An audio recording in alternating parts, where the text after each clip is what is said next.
Quel business lancer en Afrique quand on a peu de budget? Cette vidéo concerne deux catégories de personnes. La première, ce sont les gens qui vivent en Afrique et qui veulent se lancer dans les affaires mais qui ont un problème de capital. Ils n'ont pas beaucoup d'argent. Qu'est-ce qu'ils peuvent faire avec ça? La deuxième catégorie qui est concernée, ce sont les gens de la diaspora qui ont de la famille en Afrique et à qui ils envoient très souvent de l'argent pour les aider à subvenir à leurs besoins quotidiens. L'idée, c'est que tu puisses suivre cette vidéo pour voir quel type de business tu pourrais les aider à lancer sur place. De telle sorte qu'ils ne soient plus dépendants de toi, mais que tu puisses les aider avec le capital que tu pourras mettre à leur disposition, qui n'est pas très important, de telle sorte qu'ils puissent lancer un business qui peut-être les autonomisera en très peu de temps. Parce qu'au final, personne n'est fier de tendre constamment la main pour recevoir de l'aide venant de quelqu'un d'autre, fût-ce son frère ou même sa sœur, encore moins son enfant. Et comme un adage le dit si bien, il vaut mieux apprendre genre à pêcher plutôt qu'à leur donner du poisson.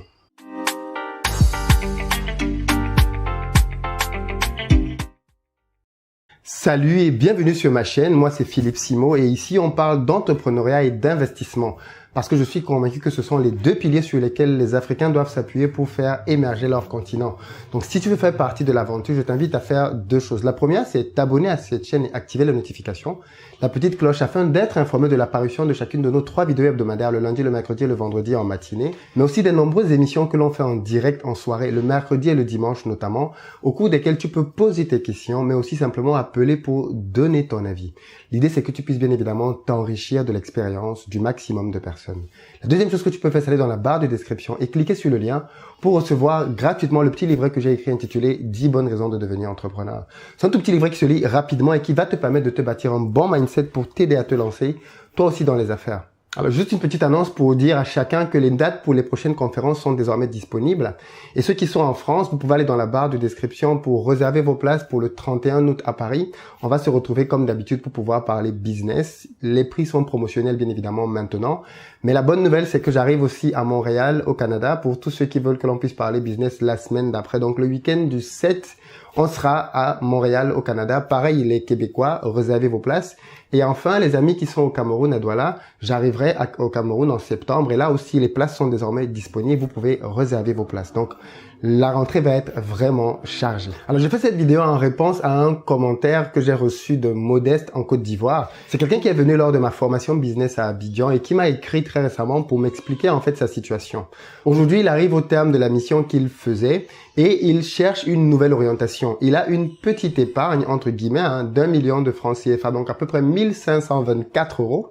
Et il veut savoir ce qu'il pourrait faire avec cet argent-là. Donc je me suis dit, vu que beaucoup de gens sont dans cette configuration, on va faire une petite formation pour que tout le monde ait la réponse que je donnerai, afin que les uns et les autres puissent commencer quelque chose. Donc dans cette formation, je vais te proposer 3 business. Le premier va concerner ceux qui n'ont pas du tout d'argent, 0 €.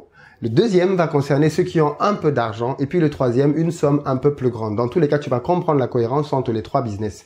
À chaque fois, je vais t'expliquer pourquoi tu dois faire ce business-là, comment le faire de manière stratégique et puis surtout, combien ça va te coûter et combien ça peut te rapporter pour que bien évidemment, au final, tu saches lequel des 3 te correspond le mieux. Ou alors lequel des 3 pourrait le mieux correspondre à la personne de ta famille à qui tu vas faire bénéficier gratuitement de cette vidéo. Et avant d'aller plus loin, je vais te rappeler un principe financier très simple. Cher ami modeste ou qui que tu sois qui regarde cette vidéo, ne te lance jamais en affaires avec tout ton capital.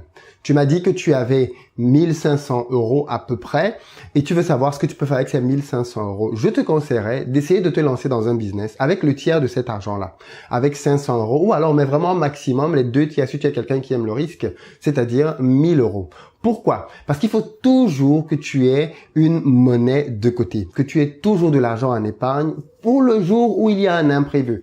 Parce que le jour où il y a un imprévu et que tu n'as rien, en plus comme la vie en Afrique sait être dure parfois, eh bien malheureusement tu es juste exposé à tout ce qui peut t'arriver de pire quoi.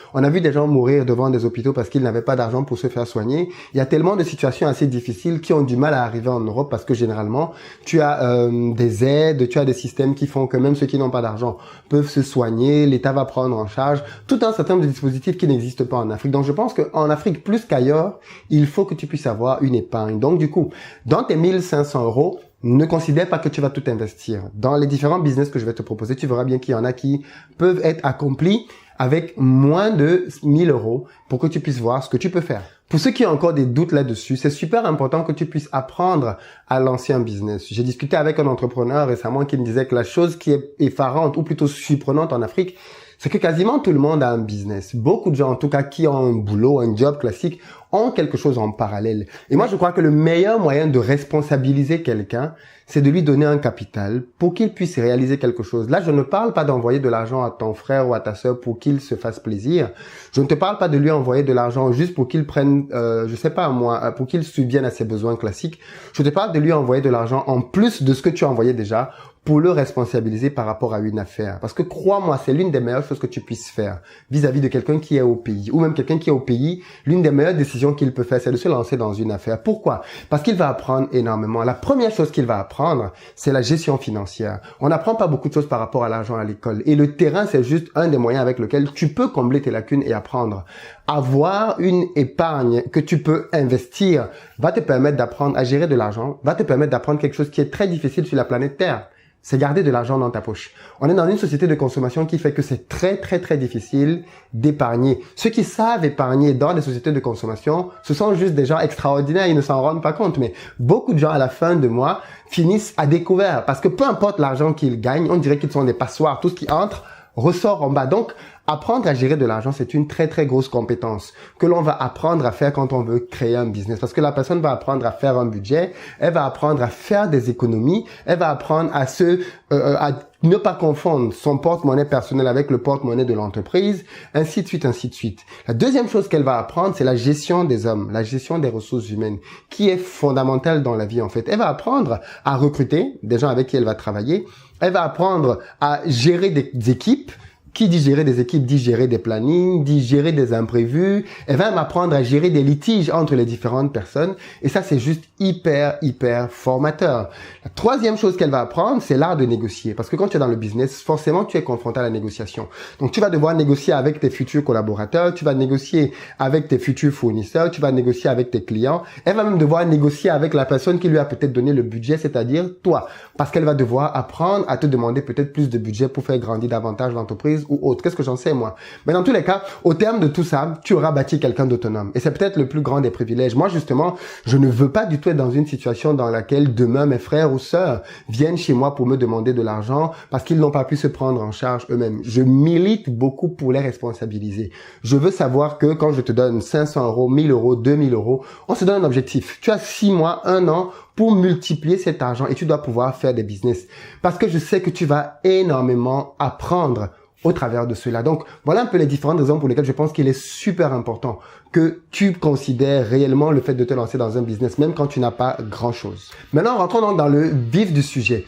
Le premier business que je veux que tu fasses, c'est pouvoir faire des cours de répétition, comme on appelle, des cours à domicile. Oui, pourquoi donner des cours à domicile? Parce que, si tu veux, le système éducatif étant très mal fichu dans beaucoup de pays, les enfants sont dans des salles de classe comme des sardines, en fait, entassés les uns sur les autres. Donc, du coup, pour un seul enseignant qui a 40, 50, 60 élèves dans une même salle de classe, il ne peut pas leur donner des cours de manière satisfaisante. Il ne peut pas prendre soin d'apprendre des notions à tous les enfants comme il se doit. Donc, du coup, les enfants, malheureusement, ont besoin de quelqu'un d'autre pour les aider. Il se trouve qu'à la maison, généralement, les parents n'ont pas le temps de faire ça. Ou alors, on n'a pas la culture forcément de faire ça. Quand l'enfant a un grand frère disponible, ce grand frère peut l'aider. Mais quand il n'a pas de grand frère, eh bien, il a besoin d'un répétiteur. Donc, du coup, moi, je pense qu'il y a énormément de besoins en cours de répétition, en cours à domicile. Et moi-même, je l'ai fait quand j'étais étudiant. C'est l'un des premiers moyens avec lesquels j'ai commencé à gagner tous les mois pratiquement 100 euros quand j'étais encore en Afrique, en classe de première terminale. Pourquoi? Parce que je me suis rendu compte qu'il y avait énormément de personnes autour de moi qui avaient des besoins et surtout qui étaient prêtes à payer des sommes comme 20, 30 euros tous les mois pour 2 à 3 heures de cours par semaine, ce qui n'est pas forcément tuant. Et en plus, tu aides vraiment un enfant à se prendre en charge et à apprendre. Tu as le relais, le rôle de quelqu'un qui va lui transmettre l'amour et la passion de l'apprentissage. Je trouve que c'est une très belle responsabilité. Moi, j'aime bien transmettre. Donc, du coup, ça ne me coûtait rien de devoir le faire. Si tu n'as pas d'argent, un bon moyen de commencer à avoir une petite épargne, c'est de penser à donner des cours de répétition. Que ce soit depuis l'école primaire jusqu'au baccalauréat, il y a différents niveaux de personnes qui ont différents types de problématiques. Et crois-moi, que ce soit dans les domaines scientifiques ou même dans les domaines littéraires ou même dans les domaines des langues, tu as toujours des gens qui sont prêts à avoir besoin de tes services. Donc, si tu es à l'université en plus, eh ben, tu n'as aucune excuse, en fait.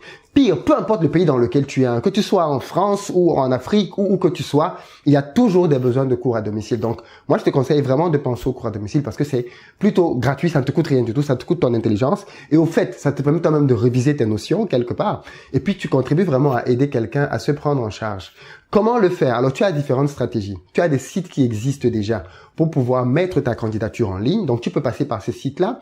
Et puis, surtout, quand tu n'as pas ce genre de site qui existe, tu peux démarcher les gens simplement du bouche à oreille. Moi, c'est ce que je faisais. J'expliquais aux gens que je suis aujourd'hui disponible pour faire des cours de répétition. Si vous connaissez des gens, n'hésitez pas à en parler autour de vous. Et c'est comme ça que quelques semaines après, les gens revenaient vers moi. Oui, voilà, j'ai des besoins, ainsi de suite. Ou alors, si tu es encore au lycée, va simplement dans ton lycée. Si tu es en première ou en terminale, va dans les classes en dessous, va en sixième, en cinquième et fais savoir que tu veux donner des cours de répétition. Tu vas te rendre compte que des élèves vont aller en parler à leurs parents, qui vont t'appeler et tu vas pouvoir commencer à donner des cours de répétition. C'est un excellent moyen de commencer à gagner de l'argent et donc à te responsabiliser. Je te dis ça pour que tu comprennes bien que moi, j'ai commencé réellement à me responsabiliser à partir de ce moment-là, en première terminale, quand j'ai commencé à gagner des sous à la sueur de mon front. Ça a d'ailleurs été l'un des moments vraiment charnières dans ma vie qui m'a permis de me rendre compte qu'en fait, je peux gagner de l'argent par moi-même, très jeune, sans avoir besoin de dépendre de mon père ou de ma mère. Ça a été une vraie révolution pour moi.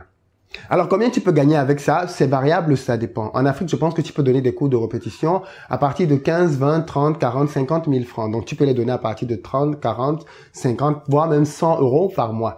Donc, si tu parviens à avoir plusieurs élèves, tu peux très bien monter à 300 ou 400 euros. Bien évidemment, n'oublie pas dans tout ça de continuer quand même à faire tes propres études parce que le ballot, ça pourrait être que tu te consacres au cours de répétition et puis que toi-même, tu n'aies plus le temps pour étudier tes propres leçons. C'est le petit piège qu'il faut que tu puisses manager. Mais sinon, ce business est totalement ouvert et te permet de commencer à gagner de l'argent. Le deuxième business que je te conseille de faire, c'est de te lancer dans du blogging pour pouvoir faire du tourisme par la suite. Qu'est-ce que je veux dire par là? Je pense que beaucoup de pays africains aujourd'hui ont un potentiel énorme. Et aujourd'hui, il y a beaucoup de gens qui viennent visiter nos pays chaque jour, des Occidentaux, même des gens du pays, et qui ne connaissent pas beaucoup le pays. D'ailleurs, si tu veux être honnête et transparent avec moi, il y a des chances que de ton pays, tu ne connaisses qu'une ou deux villes. Alors qu'en réalité, ton pays regorge d'endroits touristiques. Moi, je suis toujours très honteux quand je vois des gens qui parlent du Cameroun en me parlant des endroits que je ne connais pas du tout, ou de la Côte d'Ivoire, ou même du Sénégal, alors que ce sont des pays que j'aime beaucoup et que j'aimerais pouvoir davantage connaître. Or, le problème, c'est que quand tu arrives dans un pays que tu ne connais pas, tu as besoin de repères. Et aujourd'hui, en Afrique, il n'y a pas vraiment beaucoup de choses en termes de tourisme qui soient organisées. Maintenant, il commence à y avoir des gens qui existent, hein, mais c'est encore embryonnaire. Donc, tu as encore la place pour pouvoir te démarquer.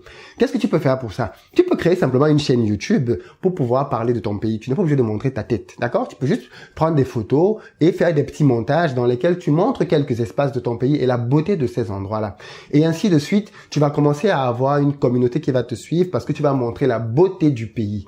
Et donc, de manière très simple et très naturelle, tu pourras proposer par la suite des prestations dans lesquelles tu vas permettre aux gens qui arrivent au pays d'être un peu leur guide pour pouvoir leur faire découvrir le pays. Ou même simplement les villes principales parce que il faut se le dire, on a des pièges à touristes dans les grandes villes africaines. Quand quelqu'un arrive, ben, il a envie de découvrir l'authenticité de la ville. Il n'a pas envie que tu l'emmènes juste dans les beaux quartiers pour qu'il voit les belles maisons. Il a envie que tu l'emmènes pour voir comment est-ce que les gens de la ville vivent réellement. Et donc, toi, tu peux servir d'interface pour ça. Donner de ton temps en contrepartie de l'argent. Tu l'emmènes dans les bons endroits. En plus, il est en sécurité parce que tu ne le connais pas, mais bon, tu sers un peu d'interface entre lui et les personnes du pays. Je pense que le tourisme, c'est quelque chose qui peut vraiment apporter de pas mal d'argent.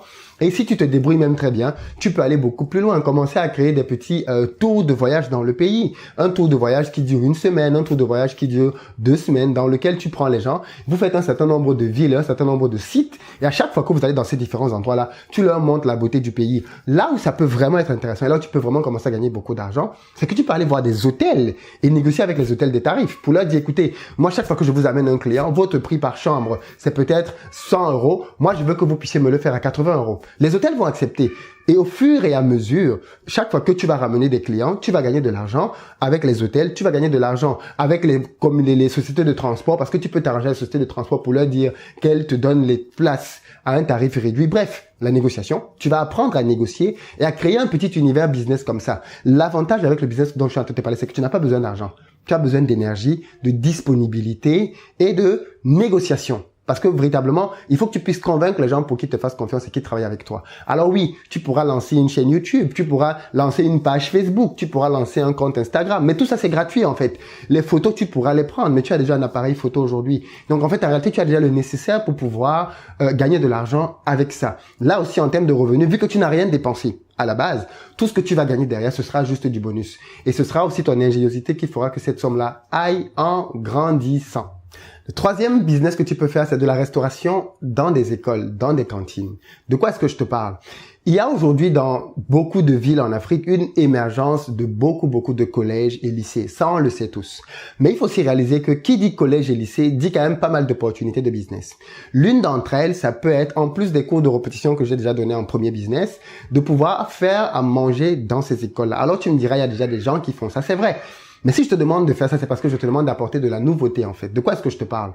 Je pense que tu pourrais apporter dans les différents collèges et lycées qui sont dans ton quartier, dans ta ville, un business dans lequel tu vas apporter dans ces écoles-là des crêpes, des gaufres et des glaces. Tu peux même rajouter à ça des sorbets. Pourquoi? Parce que si tu veux, tout le monde aime les crêpes. Enfin, à peu près tout le monde. Moi, je raffole des crêpes et je pense que j'ai pas encore vu quelqu'un qui me dit « je suis allergique aux crêpes » ou « je n'aime pas les crêpes ». Tout le monde aime les crêpes.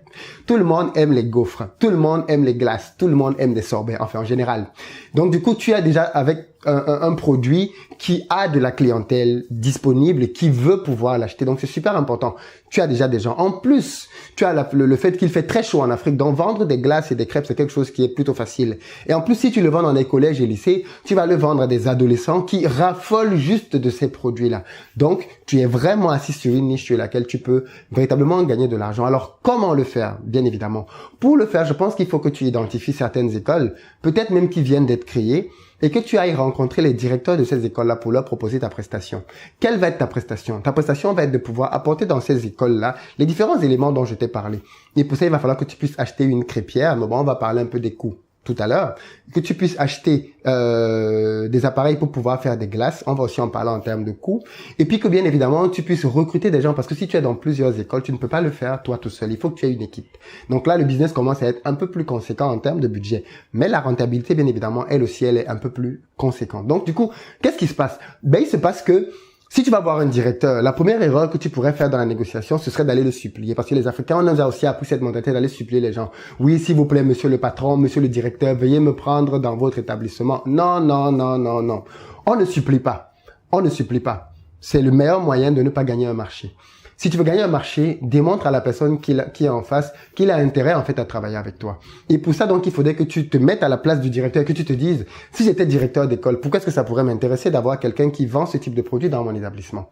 Alors, pour ça, il faudrait que tu aies une certaine prestation. Moi, je pense que si tu apportes dans ta prestation un personnel qui est propre sur lui, c'est-à-dire avec une blouse, avec, je sais pas moi, un cache-visage, pour ne pas, comment on appelle ça là, postillonner quand la personne parle dessus tes crêpes, parce que malheureusement, dans beaucoup de nos pays, tu sais bien que quand la maman vient vendre son haricot ou ses beignets dans l'école, c'est avec le même vêtement qu'elle essuie sa transpiration, c'est avec le même vêtement qu'elle prend sa main pour faire ses beignets, ainsi de suite.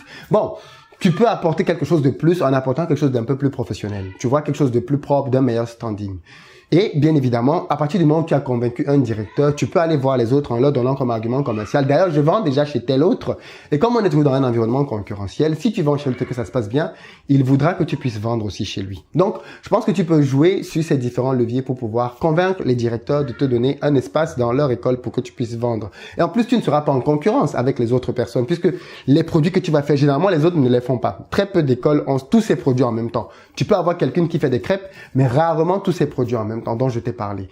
Et du coup, tu es vraiment sur une vraie niche parce que je crois que les enfants raffolent de ces produits-là, les ados aussi, et tu peux vraiment te faire des budgets. Quand il fait chaud en Afrique, tu prends une glace, tu la mets au soleil, en 1 minute, elle a fondu. Donc du coup, tu as vraiment une niche sur laquelle tu peux vraiment te démarquer et gagner de l'argent. Alors, maintenant que je t'ai dit ça, il faudrait que tu puisses comprendre comment tu te démarques dans les faits. Parce que effectivement, s'il y a des crêpes qui existent déjà, eh ben tu pourrais te démarquer avec tes toppings, par exemple, c'est-à-dire tes nappages. Tu peux dire que toi tu fais des crêpes avec du chocolat, mais tu fais des crêpes avec du caramel, tu fais des crêpes avec, je sais pas moi, des fruits, par exemple, s'il y a des mangues, des avocats ou tout ce que tu veux. Peut-être pas l'avocat parce que ça fait un peu salé, mais des fruits sucrés. Tu peux faire des nappages de tes crêpes avec tous ces différents fruits-là.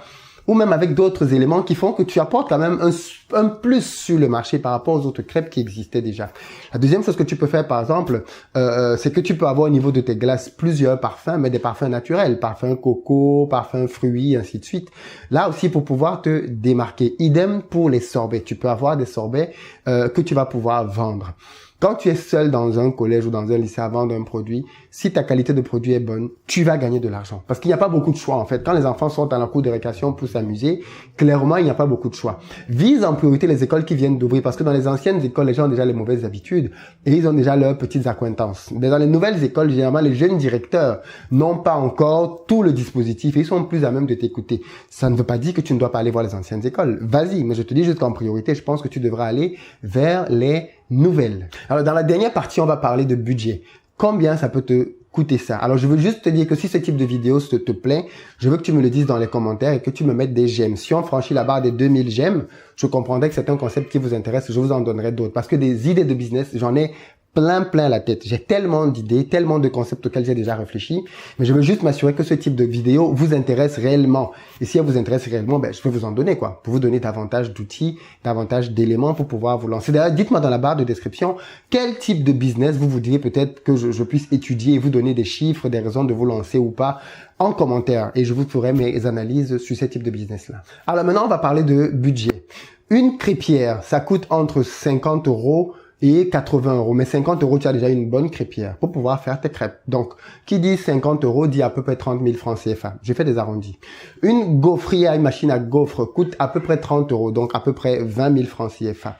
Si tu fais dans un seul collège, ça te fait donc 50 plus 30, ça te fait 80 €. D'accord? Si tu fais dans plusieurs établissements, tu peux multiplier ça par le nombre d'établissements. Tu peux considérer que tu vas payer un employé pour pouvoir faire ça dans une école. Mais pour la première école, je pense que tu dois le faire toi-même. Donc, du coup, le poste salaire n'existe pas. Mais si tu te multiplies, si tu vas dans d'autres écoles, oui, à ce moment-là, il faudrait que tu puisses prévoir un salaire pour la personne. Mais à mon avis, c'est pas un salaire très élevé parce que tu n'occupes pas la personne toute la journée, en fait. La personne ne vient travailler finalement qu'à des heures bien précises. Elle vient travailler à la pause de 10 heures, à la pause de midi et peut-être à la fin de la journée des classes. Mais généralement, à la fin de la journée, quand les enfants finissent la journée, ils se barrent et ils rentrent chez eux. C'est pas le moment pour vendre. Donc, c'est généralement à la pause de 10 heures et à la pause de midi. Or, pour pouvoir travailler pendant ces créneaux horaires-là, tu n'as pas besoin de payer quelqu'un excessivement cher. Donc, je pense qu'avec moins de 50 €, tu peux trouver un salarié qui va faire ce type de job. Donc, alors ensuite, maintenant, il te faut du matériel, bien évidemment, pour pouvoir faire tes crêpes, pour pouvoir faire tes glaces. Alors, au niveau des recettes, on n'a pas le temps de faire ça ici, mais tu as plein de recettes sur Internet, qui te montrent comment faire des crêpes, comment faire des gaufres, comment faire des glaces, comment faire des sorbets. Tu en as plein. Donc, du coup, je te laisse aller les regarder. Par contre, le matériel, il va falloir que tu l'achètes. Il va falloir que tu achètes du lait, il va falloir que tu achètes du sucre, il va falloir que tu achètes de la farine, ainsi de suite. Et pour tout ce matériel-là, j'ai prévu à peu près 100 €. Donc, on est à 180 €. Si tu mets quelques aléas, tu arrives à 200 € pour pouvoir lancer un business dans une école auprès des élèves. Et je pense que tu peux vendre raisonnablement 10 000 francs de recettes par jour. Oui, parce qu'au niveau de tes prix, il faut bien que tu aies conscience que tu ne vas pas vendre toutes tes crêpes au même prix, ni toutes tes glaces. Il faut toujours que dans tes prix, tu aies différentes offres. C'est-à-dire que, par exemple, au niveau de tes crêpes, tu peux avoir la crêpe de base que tu vas faire à, je sais pas, à moi 100 francs CFA, mais il faut que tu aies la crêpe un peu plus grande, peut-être de taille plus grande, ou alors dans laquelle tu mets des nappages différents. Quand tu mets un nappage, le prix augmente. Quand tu en mets deux, le prix augmente encore un peu plus. Pareil pour les glaces. Il faut que tu aies le prix pour une boule, le prix pour 2 boules, le prix pour 3 boules. Donc, il faut que tu aies des prix progressifs et qui soient de plus en plus incitatifs. Et c'est comme ça que tu vas pouvoir vendre de plus en plus. Donc, quand je te mets une recette de 10 000 francs par jour, je suis gentil, mais je pense que c'est une recette que tu peux clairement atteindre. Donc, si tu fais ta recette de 10 000 francs par jour sur un mois, ça te fait à peu près 200 000 francs, donc un peu plus de 300 €. Mais n'oublie pas, ça veut dire qu'en un seul mois, tu as récupéré ta mise de départ. Il n'y a pas beaucoup de business qui te permettent de récupérer toute ta mise de départ en un seul mois. Et ça, ne l'oublie pas, c'est dans un seul établissement. Si tu multiplies donc cet effet-là sur plusieurs établissements, je te laisse voir sur quelle mine d'or tu es assis. La difficulté, en fait, c'est que les gens n'aiment pas faire ce type de business dont je te parle là. Les gens n'aiment pas se salir les mains. Surtout les gens qui ont un peu étudié. Ils se prédestinent à des bureaux. Ils pensent qu'ils doivent être dans un complexe dans lequel ils travaillent avec un ordinateur, avec la climatisation, avec je sais pas trop moi quel autre élément de confort. Non, non, non. Moi, je pense que les business qui marchent en Afrique, les gens qui se démarquent, ce sont les gens qui commencent, comme je suis en train de te dire là, qui commencent petits, qui comprennent bien un secteur, qui comprennent bien un marché et ensuite qui croissent là-dedans.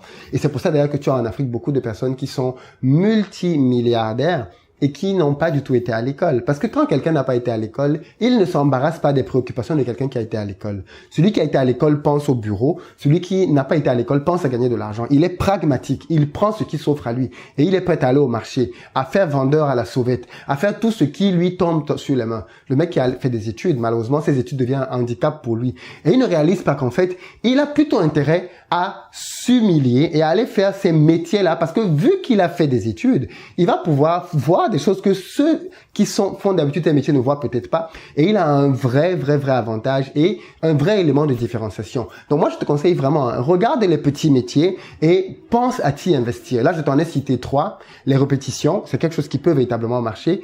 Pense-y réellement, mais je t'ai aussi cité justement, comme on vient de le voir là, les gaufres et les crêpes et les glaces et autres, ça peut réellement marcher, mais il faut que tu t'y impliques vraiment, que tu ailles voir des directeurs d'école, que tu négocies, et crois-moi, au terme de tout ça, la personne qui sera la plus enrichie dedans, c'est toi en fait, parce qu'une fois que tu auras appris à négocier, appris à gérer des ressources humaines, appris à gérer un budget, tu verras que tu seras beaucoup plus à même de gérer des choses beaucoup plus grandes. Et tu ne seras plus inquiet parce que tu sauras comment ça marche. Tu connaîtras ton marché, tu connaîtras ton pays, tu connaîtras les rouages du succès dans ta ville et tu sauras beaucoup plus facilement comment faire pour atteindre des résultats exceptionnels. Voilà un peu ce que je voulais partager avec toi dans ces deux. Je veux que tu me dises dans les commentaires ce que tu en penses de ces 3 business-là. Lequel tu peux lancer dès demain? Est-ce que tu penses que cette vidéo peut réellement aider quelqu'un qui est au pays? Est-ce que tu voudrais que pour une prochaine fois, j'aborde d'autres thématiques? Dis-moi tout ça dans les commentaires et on en parle. Et comme d'habitude, la responsabilité est la tienne. Partage massivement cette vidéo pour que le max de personnes la voient. Et puis qu'on apprenne à gagner de l'argent en Afrique. Qu'on apprenne à ne plus laisser des ressources juste être dormantes. Parce qu'il y a beaucoup d'opportunités comme ça qui sont là et qui dorment quoi, malheureusement. Et clairement, on peut commencer à faire la différence en se retroussant les manches et en travaillant très durement, chacun à son niveau. À très bientôt sur la chaîne.